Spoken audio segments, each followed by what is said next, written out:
Vasudevaya. Om Namo Bhagavate Vasudevaya. So this morning we're reading from Srimad Bhagavatam, Canto 10, Chapter 50. We'll be studying text 29. And the chapter is entitled Krishna Establishes the City of Dwarka. Translation and commentary by the disciples of Srila Prabhupada. Sitya ubhavatam bhavam tarayasyaha samita natam guna svalilaya natasya chitram parapaksha nigrahas tatapi matya nividasya vanyate. Word by word, if you can repeat. Sthiti, the maintenance. Bhava, creation. Anantam, annihilation. Bhuvanitrayasya, of the three worlds. Yaha, who. Samita, effects. Ananta, unlimited. Guna, whose transcendental qualities. Swaliya, as his own pastimes. Na, not. Tasya, for him. Chitram, wonderful. Para, opposing. Paksha, of the party. Nigraha, the subduing. Tata, api, nevertheless. Pratyam, human beings. Anvidyasya, who is imitating. Vanyate, it is described. Translation. For him who orchestrates the creation, maintenance, and destruction of the three worlds, who possesses unlimited spiritual qualities, it is hardly amazing that he subdues an opposing party. Still, when the Lord does so, imitating the human behavior, sages glorify his acts. Purport. The philosopher Astrolot once argued that the Supreme God would hardly take part in human activities, since all ordinary activities are unworthy of such a divine being. Similarly, Lord Srila Vishwanath Chakravarti, who almost certainly never read the works of Aristotle, raises a similar point. Since Sri Krishna creates, maintains, and annihilates the entire universe, isn't it an interesting mismatch when he fights against Jarasandha? The answer is as follows. The Lord plays the part of a human being and, expanding his pleasure potency, creates thrilling transcendental pastimes full of suspense and dynamic action. By the Lord's Yogamaya potency, he appears exactly like a human being, and thus we may enjoy the spectacle of a supreme person acting on the earthly stage. Undoubtedly, stubborn agnostics will argue that since Krishna is God, there is no real suspense involved. Such skeptics simply do not understand Krishna's attractive potency, beauty, and drama even on the material stage, possessing their own fascinating logic. And similarly, we love Krishna for his own sake. We appreciate his beauty for its own sake, and we enjoy Krishna's pastimes because they are in fact wonderful in themselves. In fact, Krishna executes his pastimes not for the mundane, egoistic purpose, but for our pleasure. Thus, the presentation of spiritual pastimes is itself an act of love that Krishna performs for the infinite spiritual happiness of pure-hearted souls who have transcendental material envy of Godhead. In this regard, Srila Vishwanath Chakravarti quotes an important verse from the Gopal Tapana Upanishad, Narakrita para Brahma Karan Manasyaha. Supreme Absolute Truth, for his own purpose, appears in the human life form, although he is the source of everything. Similarly, in the Srimad Bhagavatam 10.14.32, we find Ya Mitra Param Nadum Param Brahma Sattva. The source of transcendental bliss is the supreme Brahman has become their friend. Om Jnana Timarandasya Jnana Shalakaya Chakshurun Militam Jena Tasma Shri Gurave Namaha Shri Chaitanya Manobhistam Stapitam Jena Bhutale Swayam Rupa Kadamayam Dadati Swapadantikam Namo Vishnu Padaya Krishna Prastaya Bhutale Srimate Bhakti Vedanta Swami Iti Namine Namaste Saraswati Devi Gauravani Dharine Nirvishesha Sunyavadi Pasatyade Satadine Jaya Sri Krishna Chaitanya Prabhu Nityananda Shri Advaita Gadada Srivasari Gaura Bhaktavinam Hare Krishna Krishna Krishna Hare Hare Hare Rama Rama Hare Hare. Hare Krishna, dear devotees. It's nice to be amongst all the wonderful devotees here. Once Ramananda, he was asked by Lord Chaitanya, what's the greatest suffering? What would you say the greatest suffering? Is it a back pain? No, too much Is heat. it too much heat? Lack of ice cream on the day after that. Lack of ice cream, yeah. So there's different types of sufferings we all experiencing one way or another. No one is exempt from suffering in this world. But those are not the real sufferings. The real sufferings is when you don't have devotee association. Devotee association is very, very cooling, actually. There's an example given that there's a plantation of rubber trees, all rubber trees, but there's one tree, what is it described as? Sandalwood. Sandalwood. And amongst all those rubber trees, who is the sandalwood? No, right on the altar there. No, Lord.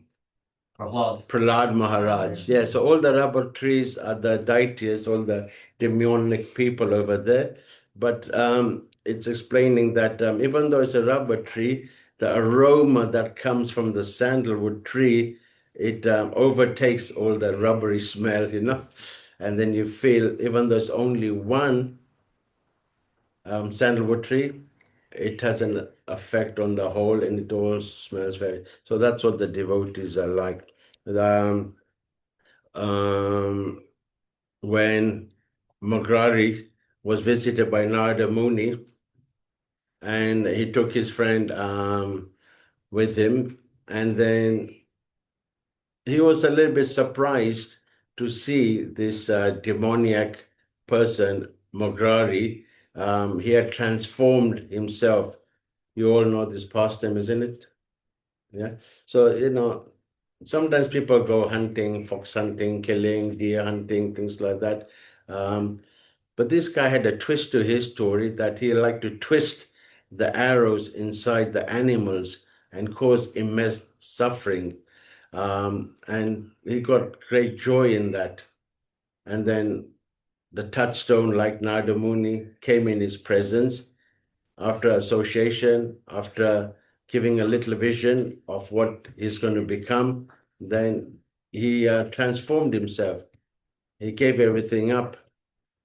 And then he became a mendicant, lived on the bank of a river, chanted Hare Krishna, looked after Tulsi. And then when the sage came, Parvata Muni, he was so surprised because everyone knew, isn't it, when there's like a mafia or someone in town, everyone knows the bad guy, isn't it?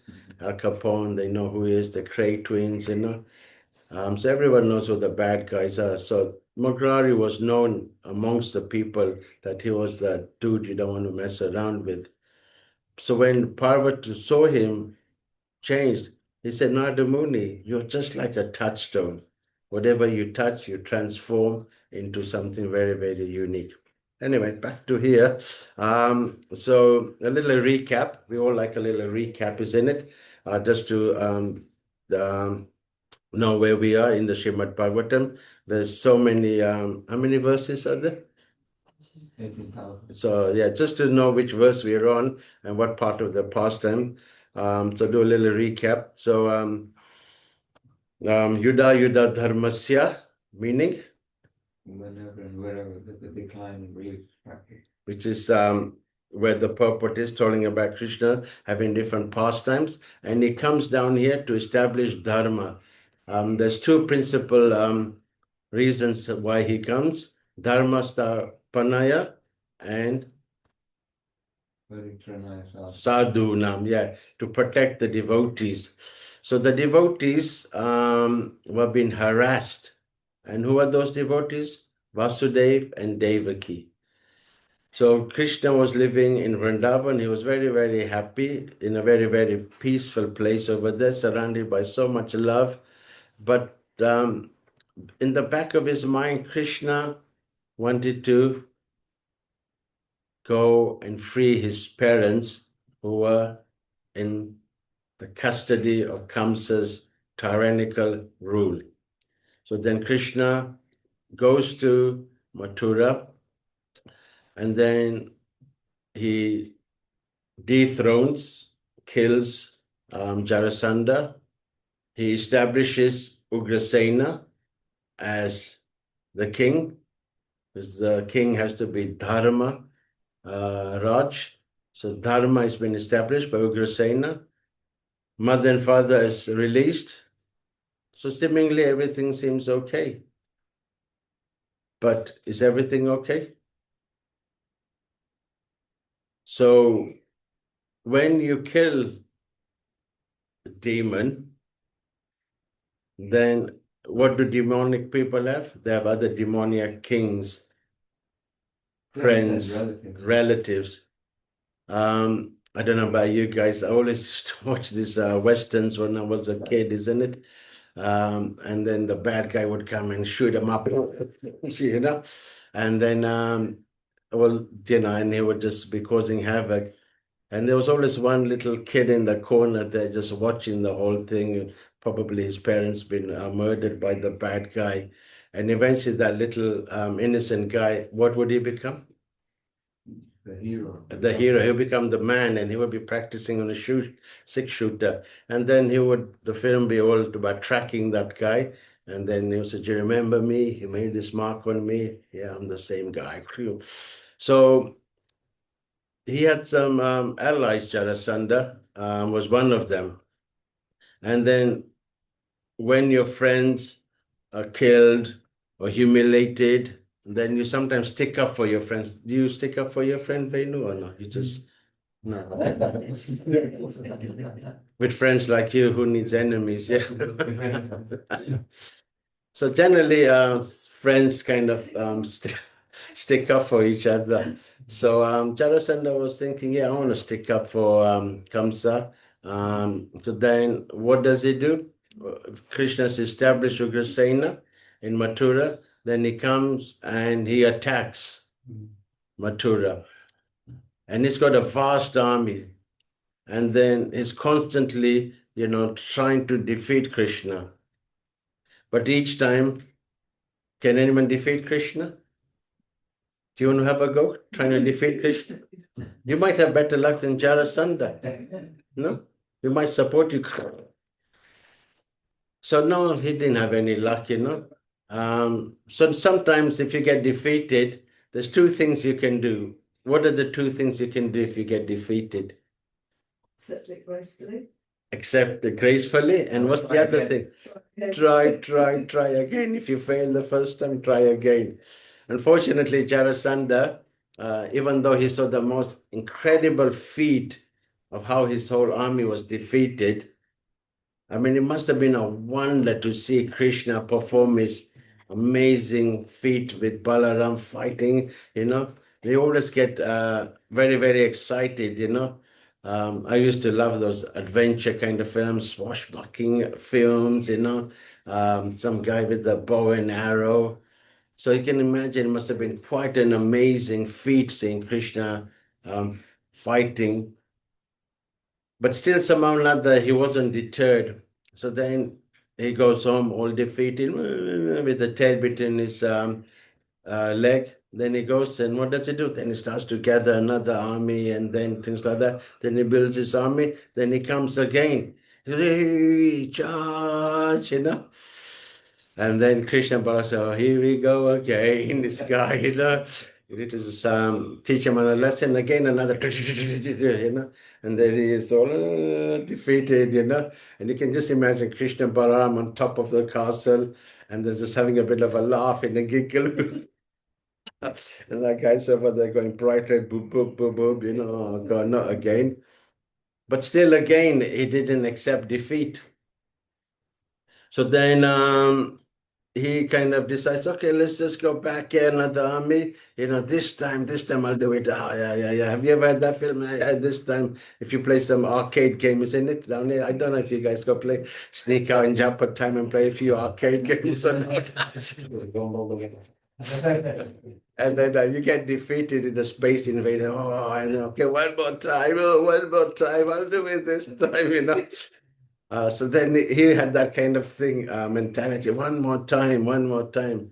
So then he went again and again. And how many times did he go? 17. 17 times. That's right. Then the 18th time,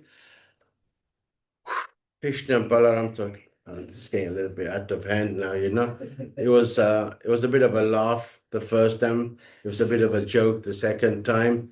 And then, what's Jarasandha up to, So after a while, then Krishna decided, "Nah, actually, this is not such a good situation because every time we're just about having a little peace, having a little arti, a mangal arti, and some guy like Chandkazi comes, hey, and bursts everything up.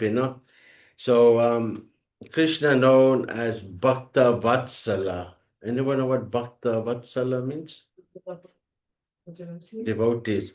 So Krishna, he could tolerate the inconvenience of Jarasandha, but he felt for the citizens of Mathura.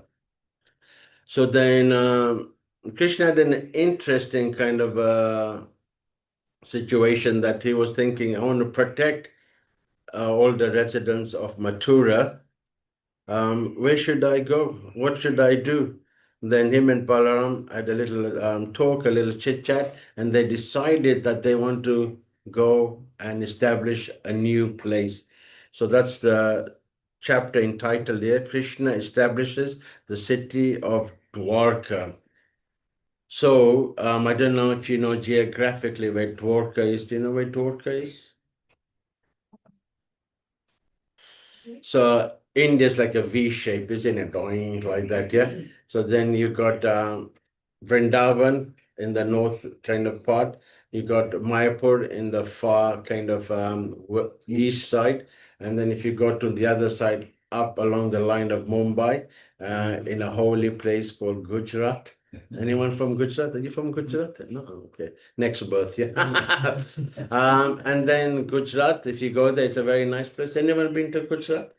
So then on the coast over there, there's a city called Dwarka, which has been established. Now, here's the most interesting thing about it. Krishna's under so-called pressure. Jarasandha is attacking. He's giving it all his mind, bada boom, boom, boom, and the devotees are over there. And actually, they're in a little bit of anxiety. If someone is attacking your place perpetually, then it becomes a little bit of source of anxiety. So then Krishna makes a direct call to who? Whom does he make a direct call to? Begins with a V. Vishnu. Well, he is Vishnu himself, so unless he's talking to himself. Who does he call? Who's good at? Vishwakarma. That's right. He makes a direct call to Vishwakarma. He said, listen over here. We want to establish a little sport over here. We've been constantly been harassed by Jarasandha. And then amongst the discussion, they decide what better way to have a fort then have it in the middle of the sea. I think English, France, it's well known that have beautiful castles. Is there a nice castle, a Pomona castle here, Prabhuji? Here, Yeah, no, you would, Dover. no? There's a big castle in Dover. Big castle. And a lot of these castles, what do they have? Moat, isn't it? They have a moat. I think me and Kodruma were talking about just where we were staying last time. There's a canal over there. Yeah, So I- military canal. So then I think they dug this canal, and the whole idea was that, if the Germans came, then they would have a little bit of a fight over, and then had the advantage of the canal. And they will probably sink the Germans. Oh, we don't know how to swim. So in that way, if you have a moat, then the moat gives you an advantage whereby the enemies can't easily get over. Isn't it? You've seen it in the Robin Hood, the Sheriff of Nottingham's kind of castle. So Krishna also thought in the same way that if we have a city or a fort that's surrounded by water, then it's much, much more harder to get to. So then it's explained that this city is the most incredible city you've probably ever seen. And it's explained it was very, very carefully constructed by using all the Vastu. And I was just reading a little bit about it, and it says there were two types of lanes. There was the main road, like the M1 or M25, and they were built nowhere near the residential places. So sometimes people are living near a highway. I used to live on a road which was very busy and constantly traffic. So it's explained that none of the constructions were, houses, residential, anywhere near the main highway. They had something called secondary roads that the traffic or the carts or the people would go, and wherever the residential places were, there were nice parks, there was nice places, open spaces are very, very important. When we were like coming over here, Godruma said, oh, look at this place, there's not a building in sight. Driving through Kent, all nice flat land, green land, nice forestry place. So open space is very good. But when you're all kind of like skyscraper, like New York or even London is now becoming like all full of skyscrapers, it kind of has an effect. Everything is like on top of you. So then after building this amazing Dwarka city, it is explained that when the residents of Mathura were there, Krishna put them in yoga nidra. Anyone know what yoga nidra is? Sort of sleep. Yeah. So we also like sleeping. I mean, I know I love sleeping, but I was just not yoga nidra. I was just sleep ignorance. But then Lord Krishna put them all in yoga nidra, and then overnight it was established, the whole city of Dwarka. It didn't take months, it didn't take years, it didn't take a long, long time. Overnight. Imagine having that potency. And then it's explained next morning when the residents of Mathura all woke up and saw this splendid city of Dwarka. They was wondering, how did we get over here? How did we, find this kind of a amazing city? And then Krishna established himself over there very, very nicely. He protected himself very nicely. And then he lived there with how many of his consorts, his wives? 16,000. Yeah, that's right. So he lived there, and then it is explained he had some principal wives over there. Imagine having so many kind of wives over there. So he had his most principal queen was Rukmini. So Rukmini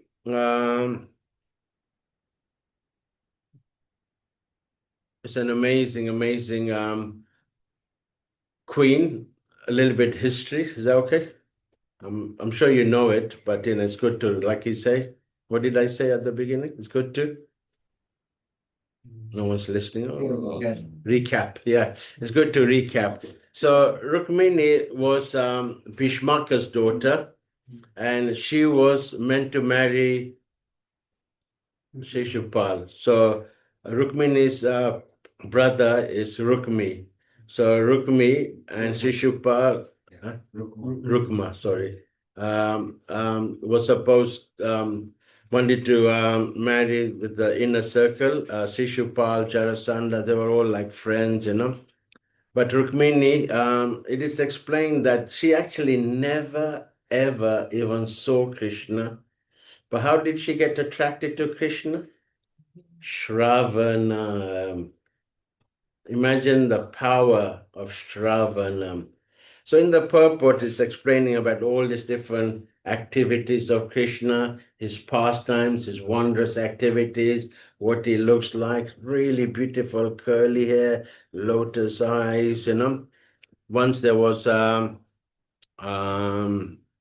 one person, a very rich person, and he was very besotted by his wife, and he used to be completely handpacked by his wife, and then in the public he liked to display his wife. She was in a nice palanquin and he was there going, and then Ramanuja, I believe it's Ramanuja, correct me if I'm wrong, but anyway, one of the saints said to him, what is it about your wife you're so attracted to? What is it that you just completely overtaken by her beauty? And he says, oh, it's her eyes. Her eyes are very beautiful, Padma, lotus-like eyes. So some ladies have very beautiful eyes and they put a little kajal and then they look very attractive. And this is what the husband was attracted to. So then the saint, my memory is fading, old age, said, if I can show you someone who's got more beautiful eyes, would you willing to come and see this beautiful person? And the guy was like, no one's got more beautiful eyes than my wife, I just, no, come on, I'll show you. Then he took this person and they went to Sri Ranganath temple. I don't know if anyone's been to Sri Ranganath. It's a very nice temple. There's a temple of Mahavishnu, 30 feet is lying there. You can see the pictures, relax. And then he said, have a look at the face of Ranganath. And then he saw the beautiful lotus eyes of Ranganath, very beautiful. And he said, wow, these are indeed more beautiful than my wife's eyes. Then he became a devotee after that. I'm not sure what happened to the wife, but anyway, that's a different story. So then Rukmini in the same way got very attracted by hearing Shravanam. And then she didn't really want to marry Shishupal. So she sends a letter to Krishna. And then Krishna reads the letter. And then on the day of the wedding, then Krishna goes and then rescues Rukmini and then marries her. There's different ways marriages take place, marriages. So normally the marriage is arranged by the parents. They say, yeah, and they look at the chart book. So this is very good boy, very good girl, and then they arrange and everything's done nicely. Then there's prem marriage. You know what prem marriage is? Love marriage, and then you kind of elope and go to Las Vegas and get Elvis to sign on the dotted line. Then there's Kshatriya marriage. You know what Kshatriya marriage is? Yeah. So normally there's a Swayamvar, the lady sees all different suitors over there, and then she has a garland, and then whoever she wants to, then she goes, is it going to be you? Oh, it's going to be you. No, Yeah, then she chooses the person and puts the garland on. And then everyone claps except for one guy who's a bit miserable. And then he decides, hey, wait a minute, I'm gonna contest this. Then he pulls his sword out and and then hopefully he defeats that guy. And then if he defeats that guy, then this is a true story. It's a bit gruesome. Then he takes a little bit of that blood of the defeated opponent, and he takes that and he puts it on the parting of the woman. And then you see the red parting that the ladies have. That's a simon. That's a kumkum. Yeah, don't ask your husbands to do that; you'll get arrested. But that's a tradition for the Kshatriyas. So that's the way Krishna took Rukmini by force. And then, of course, there were opponents, and boom, boom, boom, he defeated them all.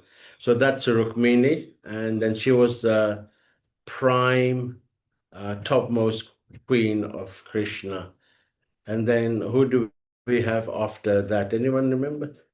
Give someone else a chance. You should say Tia. Someone else? So, Satya, yeah. So who is she the daughter of? So what's her name again? Even I'm losing it. Satyabhama. Yeah, who is she daughter of? The chief of the bears. What's his name? No. Jumbo. Prabhuji? No. Satyajit. So Satyajit, we know the famous story of the shaman Takajul. You know the story? So he had this most wondrous gem that he would produce 170 pounds of gold. Do you want that in your yatra? More than Yeah, you could get a little bit, get a little nicer place. Yeah, so he had this wondrous gem that was given to him by the sun god. He was a sun god kind of worshipper. So then, he gave him. So generally, it's well known that if you worship the demigods, you get something in material. But if you worship Krishna, what do you get? Something spiritual. Nothing. You get everything taken away. That's why his name is Hari. He takes everything away. So if you don't want your material things to be taken away, be careful. Don't worship that Hari person. He'll take everything away. He'll leave you there that you just remain dependent on Krishna. So then, it's a long story. After a little bit of kerfuffle, Satyajit, everyone thought he was a sun god. His jewel got stolen by his brother, Prashena. Krishna got the blame. Krishna wanted to clear his name. Then Krishna found that his devotee, Jambavan, had it. Jambavan didn't have very much interest in it. He gave it to his son to play. There was a big fight there over there, and then returned it back to Satyajit. Satyajit felt very, very embarrassed, accusing Krishna. And then to atone for it, then he offered his daughter, Satyabhama. In the same pastime, when Jambavan, when he first saw Krishna, he saw Krishna as an intruder. And then after fighting with him, he realized no one else could have that immense strength. So then he realized this was the same person that he served in worship. And who was that? Lord Ramachandra. So then he offered his daughter, Jambavati. And then there's Kalindi. So then it goes on. There's 8 principal ones. And then there's 16,000. Now, the interesting, Narada Muni, once he went to Dwarka to see Krishna, and you would have think, I don't being offensive, it's quite,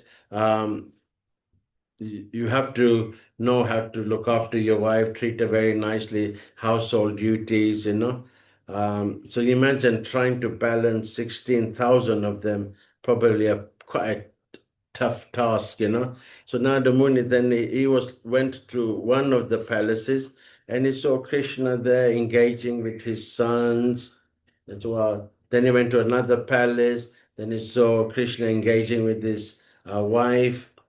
Then he saw another palace he saw him engaging with another wife in a different way, playing chess or having a little bit of a water fight. It was a hot day. So in this way, each different kind of palaces he went, then he saw something very, very, very different. So Krishna doesn't repeat himself. Krishna doesn't have the same kind of a daily boring routine like I would have. So Krishna performs all these different pastimes, as explained over here. Sometimes it's very, very hard for the ordinary person to think, how can the Almighty God, how can the powerful person come in a humanoid type of a form? How can the unlimited be in a human form, which is limited? But that's our experience. Our experience of a humanoid is that we can only do limited things. But Krishna, in his whatever form he has, he can perform absolutely, even though it's a so-called, because his body is transcendental. It's not like mine and yours. The other day I got cut shaving, and oh, blood started coming. So you won't have that same effect in Krishna. And how do we know this?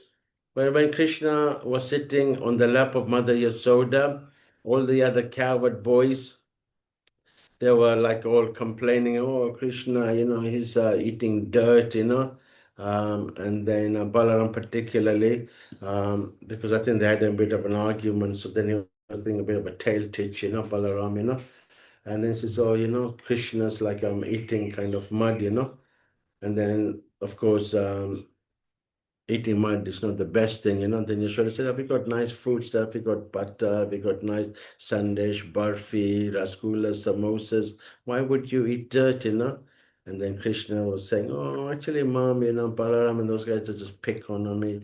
Balaram lost a fight and is a sore loser, So so now it's just making a bit of kind of gossip talk, I didn't eat any dirt. And then Yashoda says, oh, let me look into your mouth.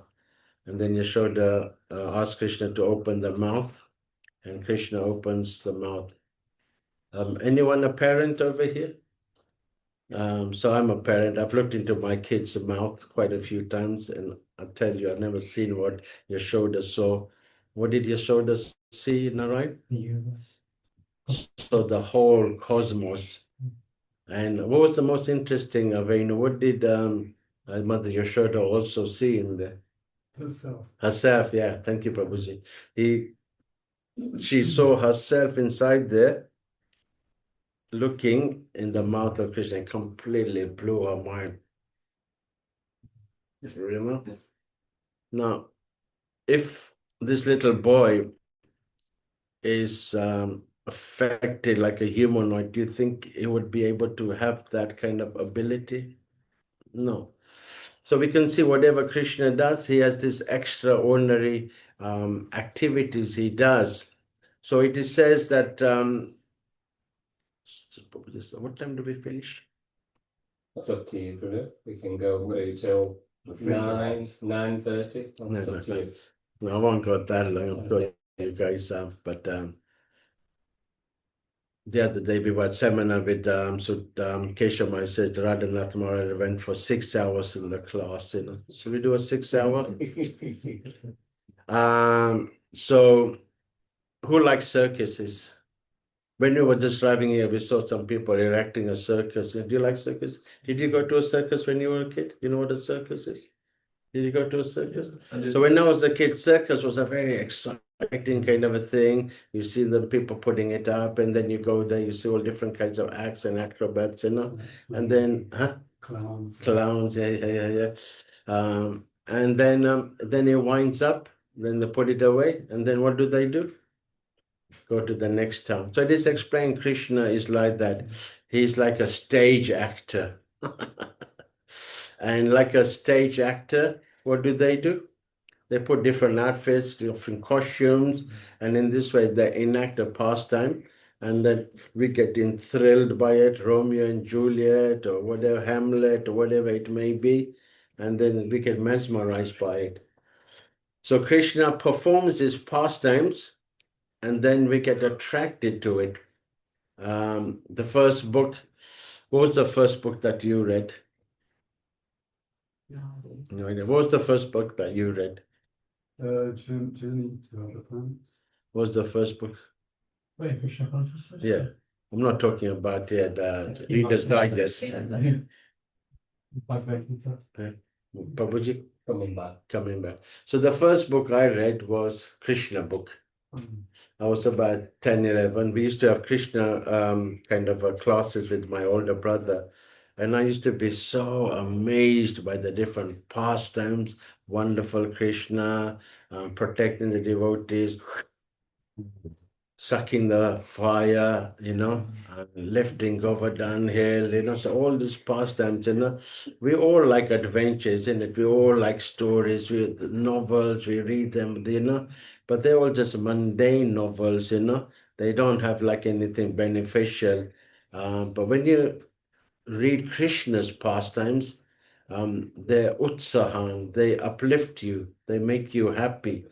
If you ever feel a little bit depressed, if you feel a little bit under the weather, if you feel a little bit too much pressure, I'm telling you, pick up a Krishna book and just read the wonderful pastimes of Krishna, and immediately you'll feel very, very enlivened. So these pastimes of Krishna coming here, and we're very, very, very, very fortunate that you can actually visit Dwarka. What resemblance of Dwarka is around, we don't know, because we all know what happened to the Dwarka city. It flooded, yeah. So as Krishna was winding up his pastimes, then as the circus was winding up, going to the next town, then Krishna was also winding up his pastimes. Then Dwarka got inundated by the sea, and then all his yadus, he devised a trick that they all fought with each other, and then he took them all back to Godhead with him. So these pastimes over there, one of the most quoted pastimes, the verse from the Bhagavad Gita by Prabhupada, Janma Karma Chama Divyam. Translation, anyone knows? I don't. Go ahead. When I know the transcendental nature of my appearance and activities does not upon leaving this body take birth again this material body, but attains my eternal life. So we over here, we're on the path of Krishna consciousness. We don't want to take a birth again, isn't it? Is it? We all feeling the pangs of this body, the world, the pressures, imagine having to do all that again and again and again. So Krishna is giving us a hint how to stop that. And the way to stop that is to know all his pastimes, to know all his activities, to know what he likes. I mean, when you're like a teenager or something like that, isn't it? You have like posters of different people in your living room. Did you have posters of anyone? Michael Jackson? Yeah. Who did you have a poster of in your living room? Yeah, the noisy, I suppose. Did you? Oh, you like a teenager. I can imagine you were, like a rebel. I'm like, what? So A rebel. It was in the bedroom. It wasn't in the living room. Yeah. It would have been gothic stuff. Gothic stuff, yeah. So we have infatuations of different kind of idols, and we find out what they like, and we buy clothes they buy, and then in this way they get immersed, completely into this kind of so-called kind of people that we kind of look up to. They always end up very, very disappointing. So in the same way, we should know everything about Krishna. Janma, where was he born? What was his activities? Who did he love? All the different pastimes. Once when Bhaktisiddhanta, he started printing a newspaper. I think it was Nadia Prakash. I'm not sure. And then he had a kind of a open day, and then one of the reporters said, have you got enough activities on a daily basis to fill up a newspaper? And then Bhaktisiddhanta, he said, in Calcutta, how many newspapers are there? So he would say, oh, there's about 10 Calcutta Gazette and this and that, Indian this and that. He says, in Calcutta alone, there's 10 newspapers just to describe what's going on here. And that's just one city in India. And then that's just one kind of a small realm, Earth. And then it just kept on expanding. And the spiritual world is unlimited pastimes. Ananta, with his unlimited head, cannot even come to any pastimes of the Lord. He doesn't duplicate anything. When Radharani cooks, who's the cook here? Your wife? When Radharani cooks, it says that she never duplicates any recipe. Take that, Gordon Ramsay. So, yeah, just immerse yourself. And then in this way, what's the benefit of this? Then at the time of death, our mind is just saturated with just all Krishna's pastimes. And then we can remember Krishna. If we fill our day, if we fill our life, our years and months all thinking about Krishna, serving Krishna, doing devotional service, then it's much easier at the time of death to think of Krishna.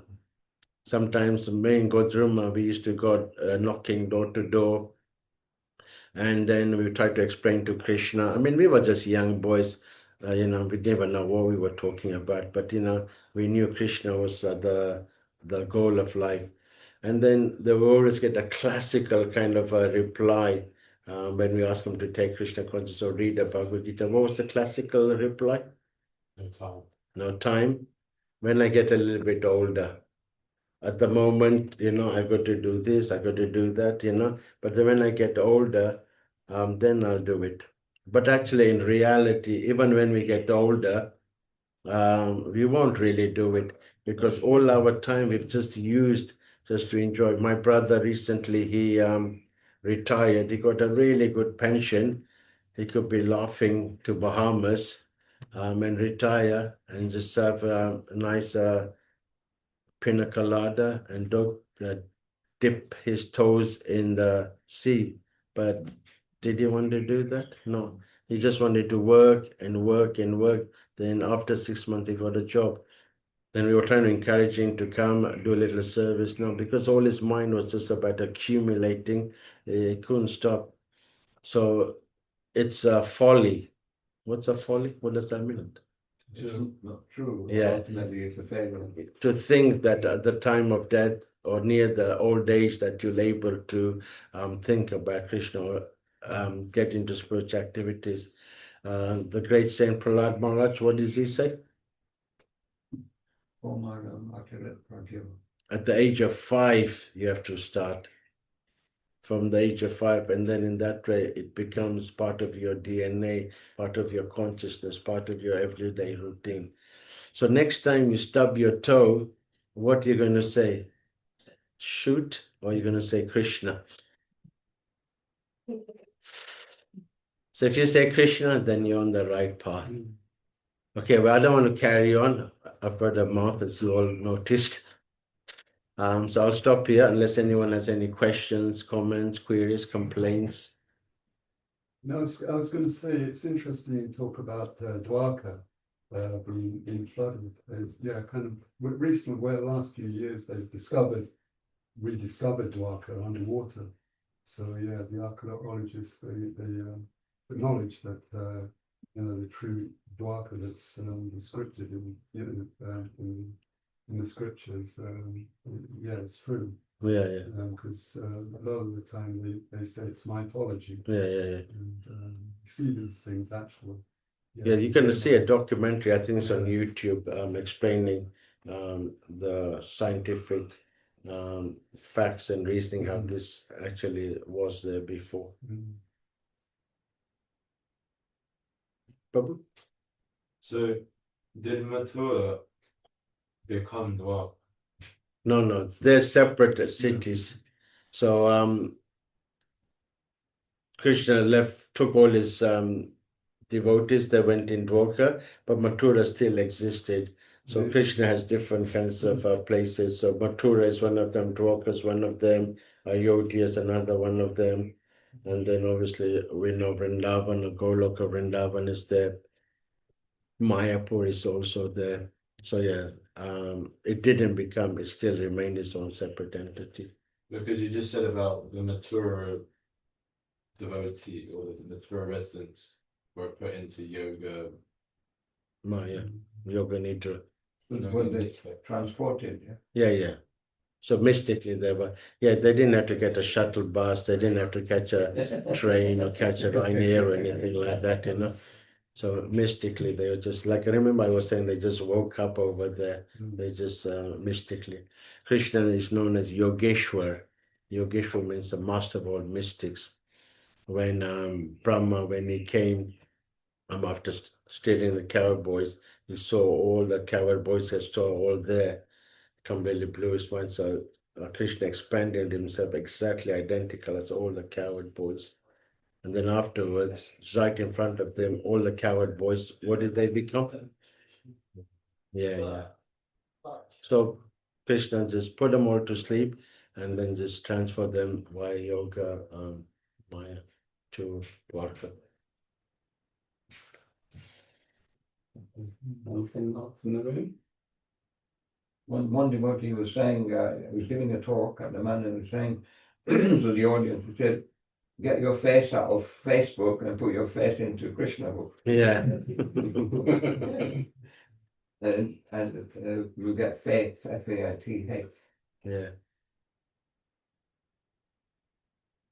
Just like the lawyer, he knows all the books, the law, all the loopholes and whatever, you know. So Prabhupada would say that we also have to know these books, just like the lawyer knows the books, you know. So have you ever been in a lawyer's office, anyone? So many books there that, you know. And then whatever it is, he'll able to know, oh, this one's over here, this one's over here, you know. So in the same way, all these books, and then the Bhagavatam is creme de la creme. It's what's that word? Rasa, what's that? In my memories. Rasa something. We must so I think it's the Rasa first Malayam. canto, chapter 1, verse 3. It's do you want to quickly, Prabhupada? We can conclude with that beautiful verse.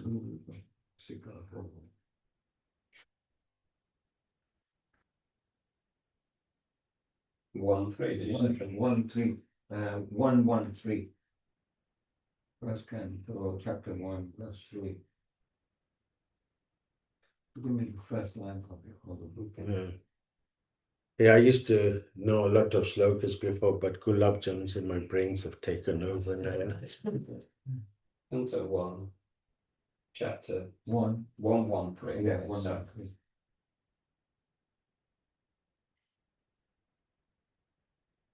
Rosamalayam Bhuvi Bhavika. Some. Nigamakalpataro. Yeah.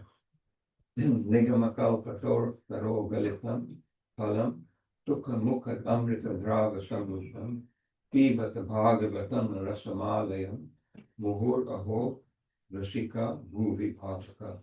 And you can read the translation. O expert and thoughtful men, relish Srimad Bhagavatam, the mature fruit of the desire tree of Vedic literatures. It emanated from the lips of Sri Shukadev Goswami. Therefore, this fruit has become even more tasteful, although its nectarian juice was already relishable for all, including liberated souls. So Rasa Malayam. You like what's that? Rasmalai. Rasmalai. Have you had Rasmalai? Rasmalai. It's so you boil some milk and you let it become a little kind of thick, like kheer, and then you make rasgulla and you dip it inside over there. It's an amazing prep. You try it out in your what do you call it? Okay. Uh-huh. Yeah, so then that's what the Bhagavatam is kind of that rasa, that taste is very, very nice, very nectarian. And once you start, it's like literally difficult to stop, So once you get into the pastimes of the Lord, it's Rasamalayam, just like constantly getting that taste. Thank you very much. We can just go to the devotees in Zoom land. We've got Jennifer and Anagasura in Madeira and family. If you'd like to ask a question or share realization, just do the usual, raise a hand, please.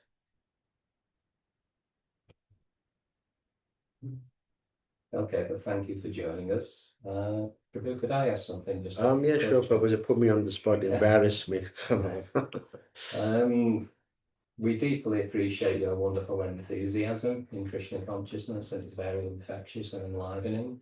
Thank you. I was just wondering, being in Krishna consciousness for so long, when you've experienced maybe your enthusiasm going down the way, how have you sort of got it back the way? What have you found works?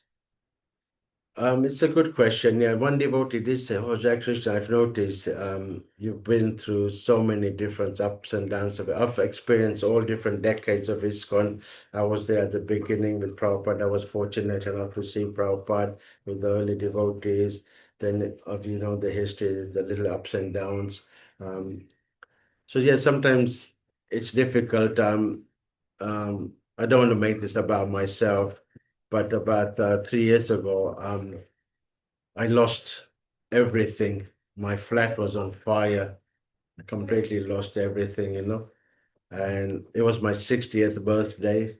Um, it was Balaram's appearance at the manor. Supposedly, I gave a nice class. Then I drove down to a camp. There were 15 devotees waiting for me over there. And then I thought I'd spend a nice time with all these devotees. And then I got a phone call from my friend saying, "Oh, Prabhu, are you okay?" And then I said, "Yeah, of course I'm having a whale of a time." He said, "Yo, your flat's on fire." I said, "Why?" And I thought it's Radhamo. I thought he was making a prank. I said, "It's not April, the first day." Then he showed me the video and all the flames in my flat. And I was thinking, oh my God. So then, my God, then I was going to pack up and go back. And then he put the phone to the fireman and said, "Oh, don't come. There's nothing you can do. We're not going to let you in the building. So then I became, a little bit de-enthusiastic or depressed, as they would say. So then I did question Krishna. I've been trying to be a devotee. Why did this happen?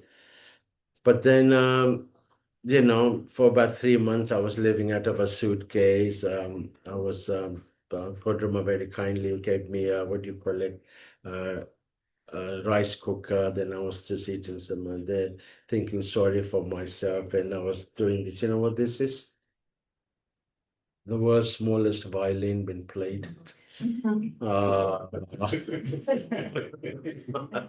So I was feeling sorry for myself and depressed, but somehow or another, I didn't know what Krishna and planned, but I didn't stop chanting. I didn't stop going to temple. I didn't stop doing my service. And then I realized afterwards I was put in much better position. Now I live in Radlett. When I say I live in Radlett, oh, they say, posh guy Krishna. And now it's a walking distance. So sometimes it seems that when life turns upside down, when Krishna tests us, I said, be careful if you're going to serve Krishna, Hari. Like that gopi who was just rushing to see Krishna, and she wanted to go and see Krishna, and the others go, "Oh, if you're attached to the material world, if you want good husband or the family life, don't go and meet that boy. So once you meet that boy, tell him everything's going to be finished. Um, so yeah, but then now I find myself much better. Financially, I lost a lot of money. I lost everything. I just had the skin. Interestingly, only few things survived from my flat. I had some nice original oil paintings of Lord Chaitanya and Lord Nityananda. Not a single drop of water. They were gushing down gallons and gallons and gallons of water, and the roof fell. It was all kind of plastered, but my paintings, they never got no one. And the firemen, I don't even understand how this happened. And my deities, Gornita, they stayed intact. But everything else was completely ruined. So, sometimes, you go through those kind of different things, but as they just say, it's just hang on there, Prabhu, isn't it? You've heard that line. So then, you just never know what trajectory Krishna kind of, but he's always got your interest at heart. You must never lose that, even though seemingly, like when you go on a trampoline, first you go down, isn't it? Before you go up. So sometimes life might be that it's a reverse that we go down, but then you get that boost, and Krishna just tests you like Draupadi. Draupadi, when she was being disrobed, it's one hand, she was holding the sari, and one hand she was saying, Govinda. Let me hear it. Govinda. She was saying, Govinda, Govinda. So one thing, she's a Kshatriya prince. She was born out of a fire. So someone not to mess around with her in a dark alleyway, So she was like fighting and fighting, and Dushasana was having a hard time. And on the other hand, she was saying, Govinda! But then she realized on her own strength, she just couldn't do it. Then the moment she let go of her own attempts to save her own life and gave both hands, hey, Govinda! Come on, let me hear it. Hey, Govinda! And that's the time when Krishna came with the sari. So just have that faith. We'll go through all different kinds of windy roads. Some might be happy, some might be sad. We lose people along the line. We'll have people come along our life, but it's just that constant keeping to it. You know what Chinese torture is? Anyone know China? So in China, the Chinese torture, you don't pull their nails out, you don't lob the ear off, you just put them lie down, strap them, and you just drop one trickle of water on their forehead. Tuck, tuck, tuck. And you think one trickle of water, that's not going to do anything. But then when it just goes on and on, it just drives you nuts, and you go, bugger, no, you just go crazy. So it's that constant, just little drop of water, even if it's a millimeter a day, it's okay. The millimeter. And then at the end, like the tortoise and the hare, the tortoise won, even though the hare is much faster. So we just have to have that determination, carry on, and just have that faith. We might not be privy to what Krishna wants of us, but he has the overall picture of what he wants of us, and he has a better understanding. So that's why it's called Atma Nivedanam. You go through all the different processes, a 9 process, and the very last one is Atma Nivedanam. And that's what Bali Maharaj did. So we might not be able to give completely everything up, but then we just go slowly, and then that's all I have to say. And then once one devotee said to Prabhupada, oh, Prabhupada, I've been doing this Krishna consciousness, but I'm never happy. I don't seem to get any joy from chanting. And Prabhupada said, you know why? Because you're not doing it utsahan. You're not doing enthusiastically, So it needs to be done in a utsahan kind of a level, and then you'll feel the effects of Krishna consciousness. If you're half-heartedly, if you're just like, seeing it as something like a chore or a tick list, then you'll only get that. But as you surrender unto me, I reward your So the more utsahan, the more enthusiastic you are, the more willing you are. Prabhupada was once in, I hope you don't mind me carrying on. Prabhupada was once taking a walk in Regent's Park. And then, what's the normal kind of activity in a Regent's Park by the pond? What do people do there? Smoke? They feed the ducks. It's feeding the ducks. So then Prabhupada observed them feeding the ducks. Then Prabhupada likes to take any situation and turn it into a Krishna consciousness kind of a lesson. So then he asked his disciples, what do you see?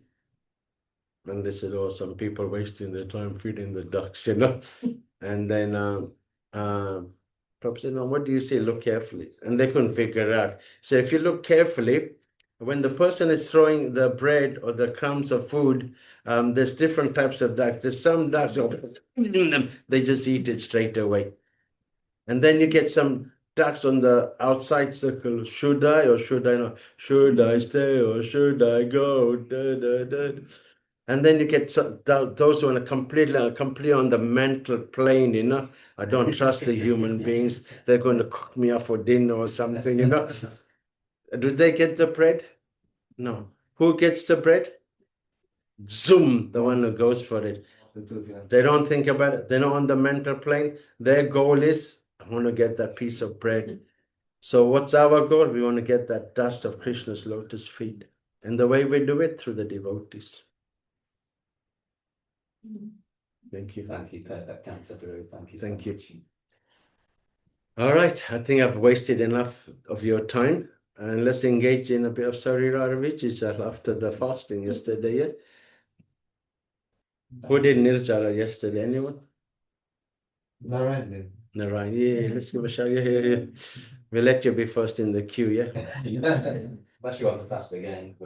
I'm with them. No, next year. The man's gonna eat very fast. Grantara Srimad Bhagavatam ki, Yeah. Folkestone Yatra ki, Yeah. Hari Hari Bo. Thank you, Jai Krishna. Hare Krishna. Thank you for joining us on Zoom. Just a reminder, there won't be any Zoom program tomorrow. It's our Panihati celebration tomorrow. Keep your eye on WhatsApp because we may have to change the location because of the forecast tomorrow, but we will keep you posted. All right. We wish you a peaceful Krishna conscious day, Jennifer, and Amigasuri Nadiram family. Have a wonderful weekend with your Guru Maharaj, His Grace Vaisheshika Prabhu. Grantara Srimad Bhagavatam ki Jaya, Srila Prabhupada ki Jaya, Shishi Prahlad Singha ki Jaya, Shishi Nitai Gurusanda ki Jaya, Vaishnav Sangha, Vaishnav Seva ki Jaya, Gauda Pramanand. Hare Krishna, see you tomorrow.